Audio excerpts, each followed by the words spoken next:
Ghost of Yotei is without a doubt an absolute banger. And I know bangers.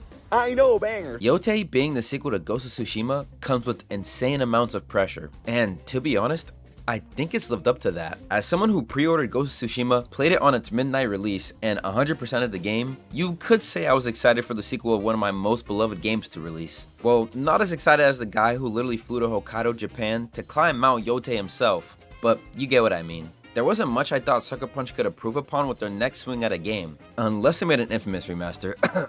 Please, I need the bald electric man back in my life, Sucker Punch. Just do it, just do it. But they absolutely positively skibbly diddly did it. They fucking nailed this game. From its insane open world, where everywhere you turn to feels like a painting in motion. They also took a page or two from Elden Ring's open world and told players to figure it out yourself. Where there is way less hand-holding and way more freedom to actually discover things on your own, rather than every point of interest being spoon-fed to you the moment you enter an area. To the gameplay, since while it was almost perfect in Ghost of Tsushima, it did get a bit repetitive at a certain point, since no matter who you were fighting against, whether it be a swordsman, brute, spear dude, heck, even the freaking main villain Khotun Khan himself, the water stance was pretty much the best option in almost every single scenario, where once you get the right charms and skills, you literally become one of the greatest swordsmen to ever exist. But in Ghost of Yotei, if you're not constantly switching between your 5 weapons to handle all of the goons getting thrown at you, you're gonna be absolutely cooked. And that switch up adds a lot of variety to the combat, where every fight feels like a different challenge depending on who you're up against, and I'm all for it. Being stealthy though is still a bit of a sour spot like it was in the first game. Just because stealth kinda boils down to crouching in tall grass, walking up to an enemy, and stabbing them in the neck, then rinse and repeat until you get caught or clear out the entire camp. Other open world games handle stealth a bit better due to the crazy shit the main characters have at their disposal. However, being a ghost with the limited tools you do have makes it so stealth feels much more grounded. But honestly, you can just cut everybody unlucky enough in your way into human sushi if you get caught anyways. And the story, while I can admit it's not as good as Ghost of Tsushima's, hits different in a good way.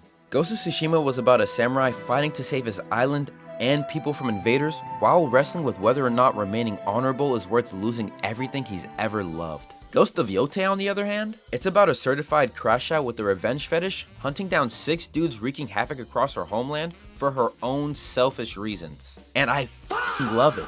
Atsu doesn't try to be the noble hero. She's unapologetically herself, and that's what makes her great. She's got tons of personality and charisma, despite everyone seeing her as a ball of pure rage. And the supporting characters throughout the game help to show different sides of her you wouldn't expect from someone who's essentially a walking killing machine.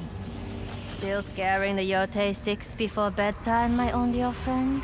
How about you just show me your bows? Between the gameplay, the gorgeous open world, and Atsu's story, Sucker Punch absolutely delivered and were able to make a worthy follow-up to Ghost of Tsushima. However, I have to keep it real. This isn't some revolutionary reinvention of the open world genre. In fact, you're still doing a lot of the same activities as you did in Ghost of Tsushima, clearing bases, collecting upgrades, and unlocking new areas. The core structure hasn't changed much, if at all. And if you've been grinding through Elden Ring, Assassin's Creeds, or other open world games recently, parts of this might feel extremely repetitive. Here's the thing though, Sucker Punch has refined this formula so damn well that you won't even care that you're playing Ghost of Tsushima Electric Boogaloo. The story might not hit as emotionally hard as Jin's journey did, but the open world exploration and moment-to-moment gameplay is pure crack. Someone cooked here.